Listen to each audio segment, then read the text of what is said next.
did what you did today, would your business grow?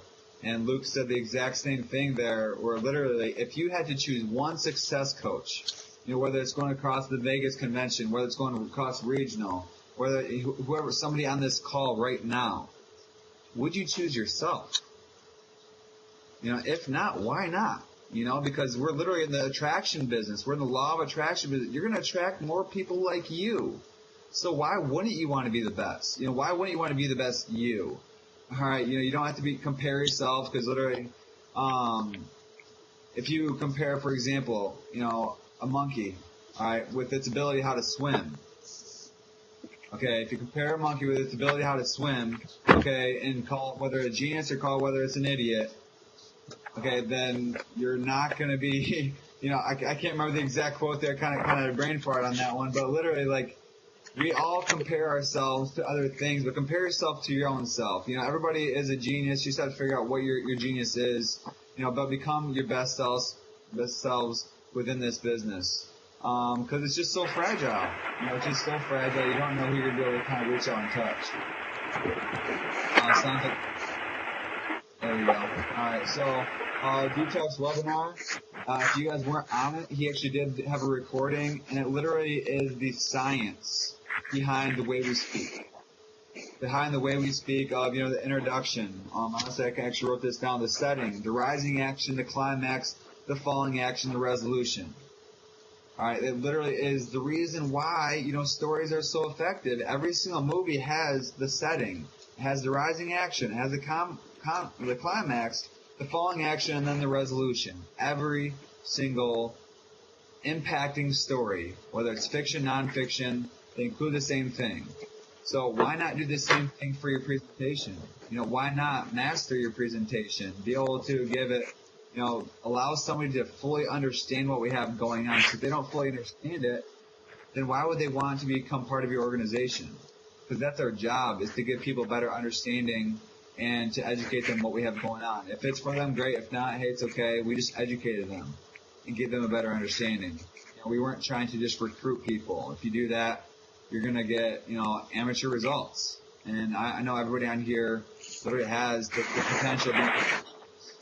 I'm not there yet, but I'm on the way. But yeah, let me see. We kind of also was talking about literally how our product it's need-based. A lot of products out there are want-based. All right, for example, the shake weight. People don't need the shake weight, even though you hit huge sales. Great. The shake weight was very, very successful, but now where is it? It's gone because it's not needed. Vima literally is the best, the world's best multivitamin in a time where people need it most. It is need-based. We're in the right place, right time with the right company. So just remember that. I don't know. I can kind of pick up where I wanted to kind of go over, but I want to figure out what you guys really want. Would you guys rather go over the invite, like the follow-up kind of type stuff? Mastering the invite for tomorrow's webinar. David Tucker is having an 8 o'clock opportunity webinar. That's going to be a good one to get people to. 8 o'clock tomorrow.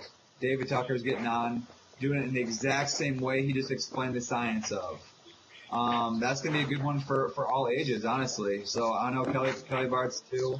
That's going to be a really good one. He's very professional. He doesn't only gear it towards the YPR or, kind of his little, he's very, very precise with his word choices and is very professional. So that's why I love D-Talk. He reaches out to everybody. And that's somebody who I kind of really strive to be more like as well.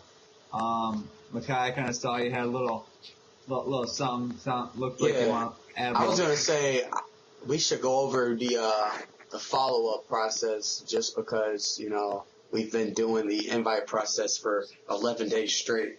So just switch it up a little bit. Yeah. All right. As Kevin Trudeau would say, your wish is your command. All right, follow up. I'm actually going to go straight here. All right, so I don't have the GoPro book right in front of me, but you know what? This is straight from GoPro. Why not learn from the best? GoPro, skill number 4. All right, skill number 4, the follow-up. The fortune is in the follow-up, because if you have people that are not making it to your events, making it onto the webinars, making it onto three-way Oovoos, It's not the follow-up that's the issue. It's your invite that's the issue.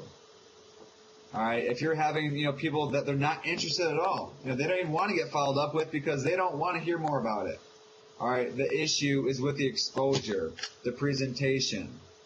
But if you're having people that get to the event that are interested, but don't pull the trigger, and then you're like, wait, why did that person not, they said they were going to. Why? It's your follow-up. The key to every exposure is the next exposure. And that is where the fortune is made. That's where the sale is made. A lot of people need to be, honestly, exposed to this on average like 4 to 7 times. 4 to 7 times. So if you have somebody that, enrolled on the very first exposure, you have to expect maybe the next person might take 10. All right, on average, it takes about 4 to 7 exposures from people. So if you get somebody that doesn't enroll right away, okay, maybe they got another call, they don't enroll. Maybe another call, they don't enroll. Maybe another call, they don't, then they finally enroll. That's average. Okay, that's what you really have to expect. Some are going to do it quicker, some are going to do it longer, but on average, 4 to 7 exposures. All right. So the key, okay, there's a few key things you really kind of put in there. 1 through 4. The key is there. 1 is doing what you said you would do. All right, people will respect you. So people will actually respect you if you do what you said you were going to do. If you're going to tell somebody that, after this call, would you mind, or when would be the best time for me to follow up with you? And they say 7 o'clock would be perfect, because I'm really busy. 7 o'clock, perfect. If you don't call them, you lost respect. All right, you lost character. If you told somebody this event's going to start at 7 o'clock and it starts at 7:30, you lost respect. All right, because you aren't respecting them. When you respect other people, they respect you. It's a mutual relationship. It's a value exchange. All right. Running the business with a calendar, again, is a nice little side note on that same exact point. Follow up. Electronically or physically, make sure you write it in the calendar when you're going to actually follow up with that person. All right, when you're going to hit up this person, when you're going to do this, when you're going to do this. Stay organized so you don't forget. Because if you forget, you might lose a chance of Luke Hessler in your business. You might lose that chance. All right, what were you saying, Charles, though? Go ahead. I'm sorry. Finish your thought there on the calendar. I just wanted to go over kind of like how to close, because that really is what following up is closing.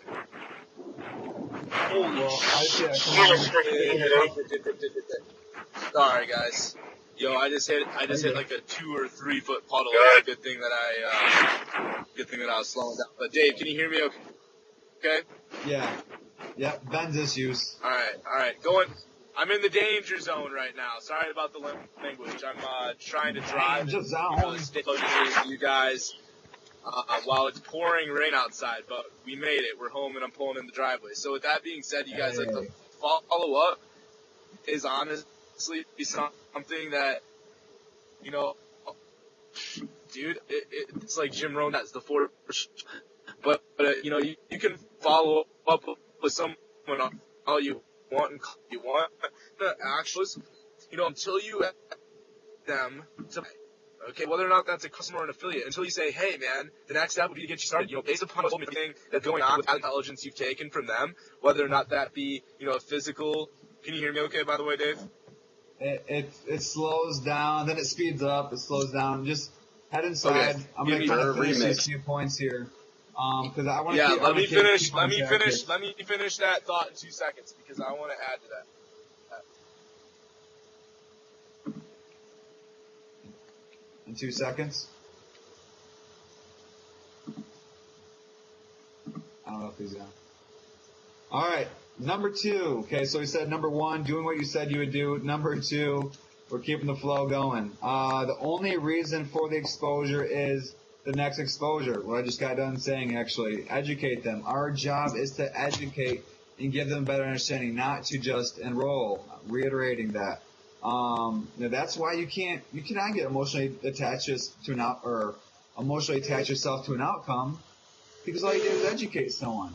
If you tell somebody about a great movie, but they don't want to check out that movie because they don't like comedy movies, they'd rather watch a scary movie. All right, are you going to freak out because they're not going to go check out the comedy movie that you referred to them? No, you just educate them on it. If they don't want to, great, no problem, no issue. That's not your job. All All right, to do that. And he's also talking about their, if they don't check out the tour webinar, don't jump down their throat. Don't be like, you said you were going to get on there. Like, I can't trust you now. Like, what kind of a person are you for not getting on that webinar when I told you? Like, whoa, back off, easy, take it easy. All right, don't jump down their throat. Be like, hey, you know what? That's okay. I understand. Life happens. It's okay that you weren't able to make out. You did miss out. Like, it was a great webinar. However, you're in luck. All right, set up the next one. Be like, we have another webinar going on at so-and-so time. Would you for sure be able to make it to this one? Just get that for sure. But always, okay, give them the 3-strike rule. If they blow you off, don't get blown off 4 times. Literally, then they're not Right. going to take you seriously. You're testing your own really integrity. Just don't blow up on them. I've kind of, there's been a few learning processes. I used to get upset with people. I never really, if you guys know me, I'm too nice of a person anyways to blow up on somebody over something that little at least.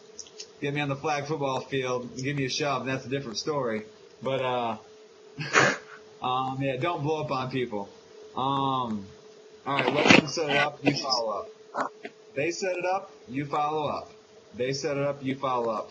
All right, let me see here. So once you actually did follow up, okay, some things that you might want to say is, what did you like best? When you're following up with somebody, you're saying, hey, what did you think? Then they're going to want to sound smart. So they're going to be like, well, okay, they might be smart. It sounded really bad, got a little condescending. But they're going to want to sound smart and be like, you know what? Well, here's the flaw, here's the flaw, here's the flaw. All right? But if you tell them, what did you like best, or what was your favorite part, you're forcing them to come out with a positive response. And then go off of that, because now you know what their favorite part about was it, what it was. And if it was the product, then don't talk about more so about the business opportunity. Talk about the product and how this has changed people like Kelly Bart's lives. Let people know about that. Anything over 1 is good. All right. If you give them a scale of 1 to 10, you're like, scale 1. I'm just trying to gauge your interest. I get you have a lot of information given to you. Just trying to figure out, where you're kind of sitting at. On a scale of 1 to 10, 1 being definitely not for you. You don't want to hear about this anymore. 10 being, I want to get things started. I want to get my company paid for website. Getting generated, get my product ordered. Where do you sit? And then, anything over 1 is good. If they're 1, hey, sorry, but definitely not for them. Go on to the next one. Then if it's anything less than a 10, ask them how you can help them get to a 10. Ask them how they can help. Maybe they don't have a good understanding. Maybe they don't believe in themselves. Maybe they don't believe in the company. Maybe they don't have the money. Ask them how you can kind of help them. You'll get that better understanding. All right, never. Guys, it should be the same questions every single time. I know this might sound, people have trouble following up and closing. But Dave, can you hear me okay now? Yep, you're good. Okay, good. All right, sorry. I didn't mean to be so sketchy in the car there, but I got attached to Wi-Fi, so it messed up my signal. But what I was trying to get at was, like, with the follow-up, Dave, that was huge. You're going over, like, how to, follow up with people that you're still trying to get on the webinar. Maybe they haven't made that commitment and stuff like that. But what about the people that have seen the webinar, that have been to a home event, that have been on a call? A lot of times after that, people kind of start to drift away. And Dave, you said it best, you got to strike when the iron's hot. You said that today. And that's why, honestly, closing people on the spot is the most important thing that you can learn how to do. And it's not hard. There's a system to it. All right? There's a system to it. I ask people the same exact questions every single time after the meeting. And you already heard one of those questions. The first question I ask is, hey, man, what did you like best? What did you like best about what you just heard? Okay? Once they tell you what they like best, it's going to be one of a couple of things. It's either going to be they liked the time freedom, all right? If they like the time freedom, then talk about, Luke Hessler being on the beach making residual money even though he wasn't working. Maybe, they liked, the health aspect of things. Talk about Kelly Bart. Share a success story that matches that exact thing that they liked best about it. You feed off it, you guys. And by asking these questions, you're qualifying them. You are qualifying them to see if they're right for the business. If you don't really know them 100%, then, ask questions about what they're doing for work, what they're doing for school, and based on doing that, what you're going to do is you're going to find a need, okay? Once you find that need, you guys, you won. You can sign them up, but they're not going to right away, okay? Let's say I was talking to Dave after. Dave hates his job at Lifetime Fitness because, he's working so darn much and he's really not getting compensated for what he's bringing to the marketplace. How I would follow up with him after, once I found that actual, that piece of information, that silver bullet, whatever you want to call it, okay, what I would do is I would ask him, hey bro, based upon what you told me, with everything that you have going on over at Lifetime Fitness, this is the perfect fit for you to start a business on a part-time basis, okay? The next step would be to get you started. You see what I just said right there? The next step would be to get you started. Get your free e-commerce website set up, get your 5-star app set up, and get you plugged into the system, the training, and the team so that we can make you profitable in their first month. Couple of key words. Let's get you started. Profitable in your first month. These are things that people want to hear, you guys. When you finish with that, they might say, honestly, most people, when I ask them that, they say that they're ready to go. When I bring them to the website, now they start throwing excuses. Okay, one of the 4 excuses, which can be found in your Vimo Training Bible on page 10, okay, or it might be 11. All right, when you're actually in the follow-up process, you're going to get one of 4 excuses. 1, I don't have the time. 2, I don't have the money. 3, I don't believe in it. They think it's too good to be true. Or 4, they don't believe in themselves. Maybe they think it's too late. Okay, so if they tell you that they don't have the money, then tell them about a story where someone didn't have the money either. If you don't know a story yet, find one. I got them all, bro. I have all of them. You use this as your ammunition, folks. This is your ammunition that you're holding on to. All right? You don't come all the way out and give them everything. Otherwise, you have nothing else to work with, right? So what you do is you give a story about the time and be like, dude, I completely understand that you don't have the time. I feel you. I felt the same exact way when I was working at Robbins for 40 hours a week. But you know what? What I found out is that, this business is such a part-time thing in the beginning. That's why the leaders who are making the most money in this business work full-time so that you can work part-time, man. The beauty of the business is you can start it on a part-time basis. And then what I do is I bring up that silver bullet. And Dave, I know that you don't have the time. That's okay. I feel you. I felt the same way. I found that this was a part-time thing, though. And with everything that you have going on at Lifetime Fitness right now, being so busy, this is the perfect fit for you to start a business on a part-time basis to get you out of that job. Okay? I use that silver bullet, and once I finish my sentence, I shut up. And I wait for the response. Whoever talks first loses. I wait for the response, and they're going to do one of a couple things. They're either going to throw another excuse at you, or they're going to be ready to rock and roll. Nice community financial pen, by the way. But yeah, they're going to either say, oh, dude, once you cleared that excuse, most of the time, they will be on to the next excuse. Ron Mobley, I did this with your girl a couple days ago. She threw 4 different excuses at me. It started with not having the money. We cleared that objection. She was ready to rock and roll. She had $700 in her bank account. And you know what, dude? She was ready to spend $500 on affiliate pack. But the next thing was her mom. She started talking to me about how she wanted her mom's approval to do the business. And you know what I did? I related to her. I said, I 100% understand, but you know what? I told her this, dude. I was straight up. Especially if you're doing this over and over and over again. This is what I'm doing right now. What I'm explaining to you guys is a system called looping. Okay? You go through, you ask them for the sale or the purchase of the product as a customer or an affiliate. Right? You tell them, let's get you started. If they give you an excuse, what you do is you loop back and you let them know again a story why this works and why they should be doing this. You pull out the ammunition, you pull out your silver bullet, right? But what I did with Ron and his girl, I pulled it away. I was like, you know what? I understand 100%. The thing is though, is I forgot how I worded it, but basically what I told her was, listen, if you're looking for your mom's approval, this just isn't for you. I shut up. I didn't say anything. I waited for her response because I had her so far into the question process. She was so excited to get started, but she just wasn't ready to make that step. I just said, hey, maybe this isn't for you. If you're looking for your mom's approval, honestly, this might not be for you. And you know what? She gave me a response, and then I told her a story about my dad and how my dad didn't approve of this business in the beginning. But you know what? Now he sees it. Okay, now he sees the bigger picture and where this thing's going. So it's all about storytelling, you guys, and be able to answer objections clearly, okay? At the end, answering objections is the number one skill for closing and following up. Makai, do you have any questions with that? I know that you were the person that had kind of asked about, the follow-up process and being able to actually enroll people, because at the end of the day, you can talk to whoever you want, but unless you're putting volume into your organization, you're going nowhere. You feel me? So I'm glad that you brought this up, Makai. This is a huge subject. I think it was just something that me and everybody else needed to hear. But I don't have any questions, though. Okay, But for sure. Do actually, you guys have any questions with it? Jordan Belfort, I need you to send me that link again if you still have it for the looping process.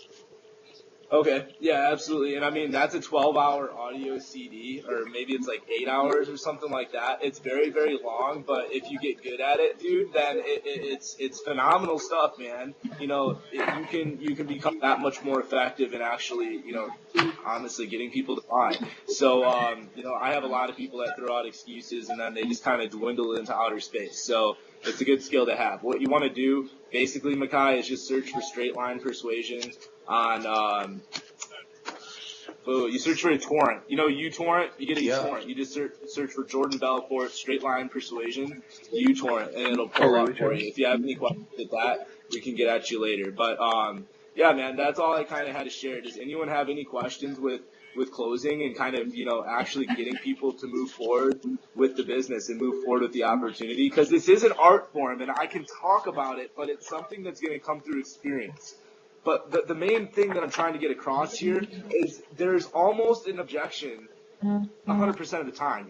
I would say that about 95% of the time you'll stay to a point where it's not too difficult and they'll be ready to rock and roll. But the other 95% of the time, people are saying, hey, I don't have the time, I don't have the money, it's too good to be true, or, hey, I just don't think that I can do it. Does everyone feel comfortable answering those objections? And the answer should be no, to be honest with you. But I just want to kind of see where everyone's at, if we can kind of fix that or work with that.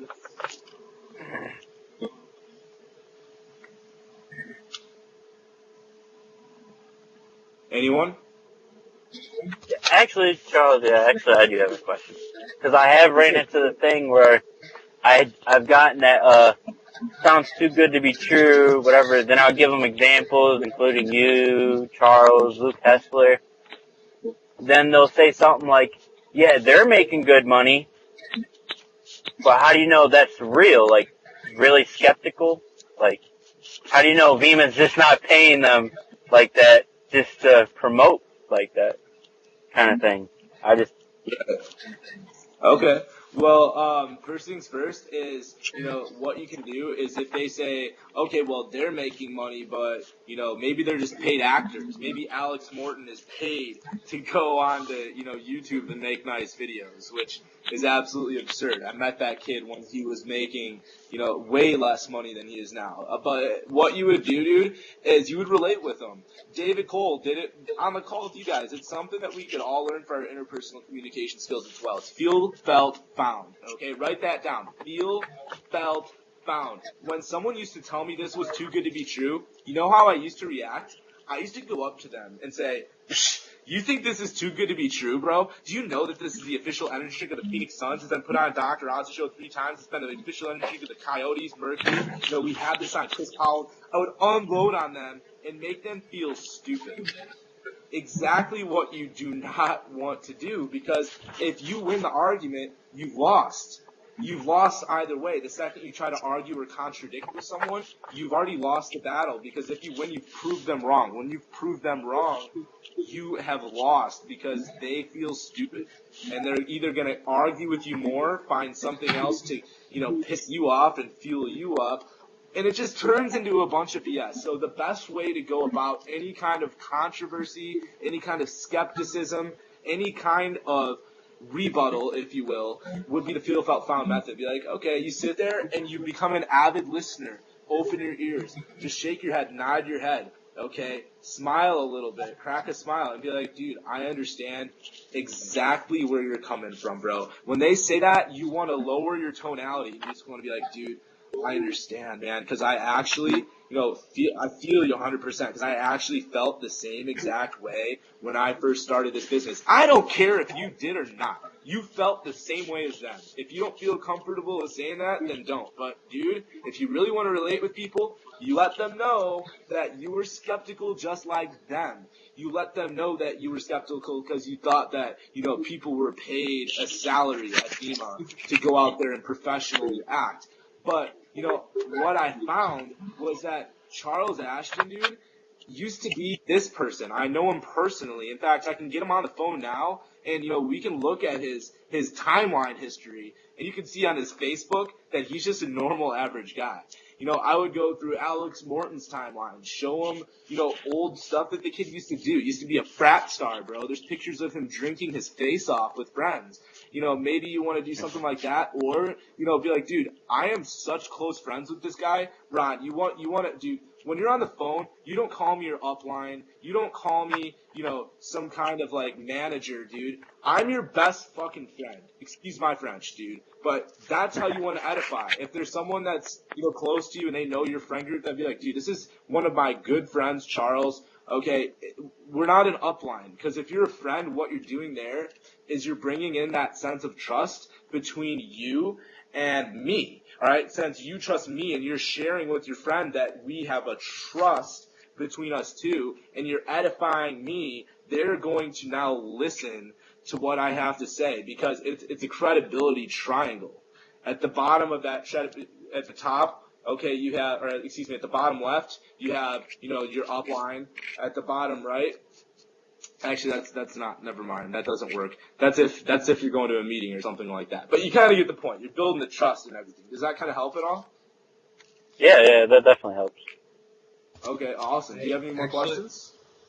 There's one thing I want you guys to understand is, don't just use Charles or myself or Mackay or I know Nathan, you've really been stepping up too when it comes down to really being able to educate some people. Don't use us, as just the experts. Okay, don't you just view us like literally the only thing is that we have just used the tools. So really when it comes down to answering these questions, if you don't have the understanding, then you need to understand GoPro. You might have been a professor. You might have read over the whole entire thing one time, but you didn't truly master it. Artist, the artistry behind it of truly like taking the notes, truly understanding GoPro, because it breaks it all down right there for you. Somebody just kind of more so pointing to the tools, not being the expert, but not being the message, but being the messenger. The tools, if you guys have questions on these things, it's all on GoPro. Like literally, almost word for word, a lot of the stuff that Charles is about to say, I was about to say. Alright, literally covered about the objections. We covered literally, 1, 2, talking about following up. 1, first thing is do what you said you would do. Number 2, the only reason for exposure is to have another exposure. Alright, then number 3, okay, never actually finish an exposure without setting up the next one. Otherwise, you're going to bother them. Now, this is an area where I can relate. Alright, this is a mistake that I fell flat on my face and I kept falling over the same branch over and over again. That is called insanity. Alright, I could have got admitted to Pine Rest in Grand Rapids, Michigan. That was insane. Alright, like literally, I kept doing the same thing over and over again. What I would do is I would tell people, well, just let me know when you can check it out. Or just hit me up as soon as you're done watching the video. Or, yada, yada, yada. You're not setting up the next exposure. And then now you're that guy or you're that girl who's like, hey, did you check it out yet? And they're like, oh, yeah, sorry, I haven't been able to get to it. Oh, no problems. You don't want to step on anybody's toes. No worries. Okay, let me know when you did. A few days go by. Okay. They're not sitting there itching, oh, I can't wait to check out this tool. I can't wait to check out this webinar. I know this is going to change my life. They don't understand it yet. Life's going to get in the way. It's not their priority. So that's why set up that next exposure. That is being a professional. You're not bugging people. You're not being pushy. You're being professional so that you don't have to be that nagging person. Trust me, that's a mistake that I once made.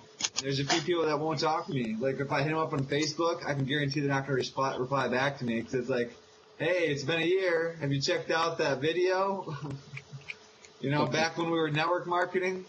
So, but yeah, so that's the thing. Set the next exposure. All right, be a professional. Number 3, okay, 4 to 6 exposure on average. That's what I was saying before. Do not expect them to literally enroll right in the spot. Like, Charles was saying, some people, they might right away, all right, but you cannot expect them to. Like, I mean, you prepare for the worst, but, expect the best, obviously, hope for the best. Yes. But, so you have to have that mentality like they're going to. Like, you're surprised if they don't. But just don't, get, oh my God, this thing doesn't work because they didn't enroll right after the first time. Charles Ashton, the godly Charles Ashton, talked to my prospect. No, Charles Ashton's a regular guy. He's just another form of exposure. Set up the next one. Okay, they might need someone else to relate with. All right, they might need something else to truly resonate with them. It's not the fact that, some will, some won't, some won't. That will damage a relationship. All right, if you're expecting people to enroll right off the rip, and you're like, hey, not for you then. Not for you. You're going to damage relationships because this is all about building relationships, building trust. Holton Buggs said it best. The reason why, he's built such a good organization is because nobody will better friend him. He will be able to create the best relationships out of anybody in the entire industry, according to him. That's what he's the best at. He's not the best at, teaching the invite or teaching like this or mastering this. He's just going to be the best friend. Because at the end of the day, this is a relationship building business. So don't ruin that relationship just by getting upset with them because they didn't enroll the first time they heard about it. Some of the best people were actually prospected for years. All right, literally, some people, I turned this thing down 4 times. I'm not saying I'm the best. Charles Ashton turned this thing down. I am so thankful someone was persistent with me, though. All right, the fact that David Wilton, the kid who actually quit, after enrolling me, he's persistent for getting me in there, but hey, his loss. Yeah. It's just funny. But the thing is, literally, some of the best people took a long time. Joe Malloy took him 4 months. Makai Morad, you've heard about this numerous times. You're like, is this that Beamer thing, bro? Or that verb thing? That's what it was, the verb thing. But yeah, so that's what literally Makai would not have been involved in this business if I wasn't persistent with him. And if we should keep going. So it's just like, man, what would I have done? Or who maybe if I hit up some people on my list, maybe I wasn't persistent with them. Now, I wonder if they could have turned into Luke Hessler, okay?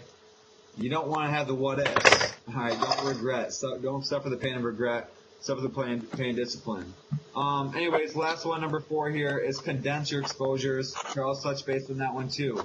All right, strike while the iron's hot. Don't, hit them up about exposure, this month, the next month about this one, next month this one, next month this one. Condense it. That's how businesses build. That's how you keep the excitement high. That, striking while the iron's hot. The iron will cool down if the fire is not still applied to it. There's not burning coals underneath it. If there's no energy around it, it's going to cool off. You are and the now energy. This is where, oh baby, got to keep that energy.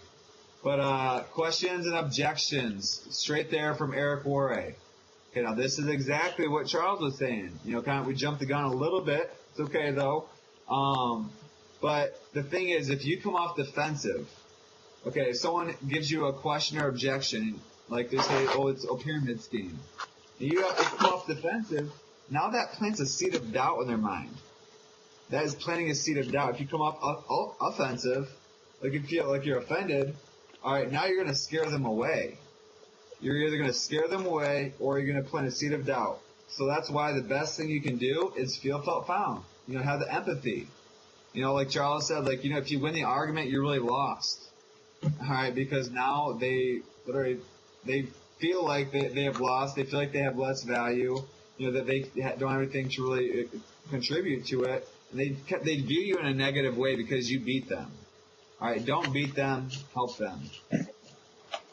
There's the concepts are timeless, but the tactics are forgotten.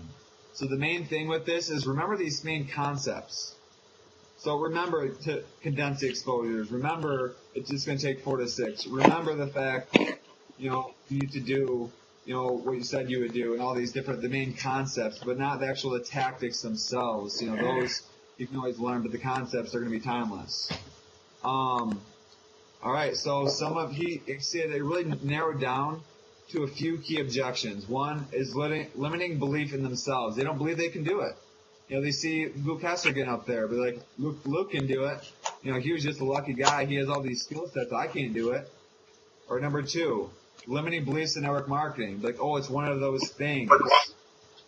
All right, maybe it's a pyramid scheme, they might think. Maybe it's, I don't know, whatever. Network marketing doesn't work. It has such a negative connotation. Oh, if you Google search this or YouTube that, the first thing you see is something negative, so it's not going to work. Okay, they might not believe in it, but the key is feel, felt, found.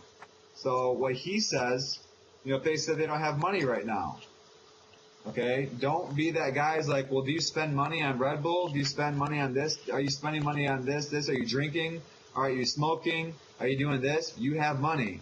All right, do you have things worth of value? You can sell them. All right, you have money. All right, don't be that person. Feel them. Like, I feel you, man. Like, literally, I felt the exact same way when I first started up. All right, but what I found is that, if I found out that this was a way for me to truly take control of my financial situation, because I was sick and tired of being sick and tired, but I found out this was a way to take control of my financial future, to do something different, then, I realized, that I was going to make that step. I was going to Sounds find like a way GoPro to to me. That's straight up GoPro. That's straight up Right out of GoPro. GoPro. Like, He asks him a question, though, doesn't he? He goes, let me ask you a question, though. I felt the same way. I found out something different, though. Let me ask you a question. Yeah. If you felt like this was a way to take control of your financial future, don't you feel like you'd be able to scrape together, $150 for a 2Ks to make this thing happen?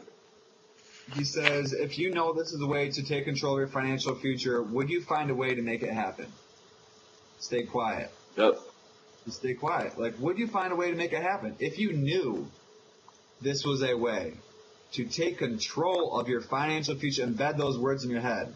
All right, if you knew this was a way to take control of your financial future, would you find a way to make it happen?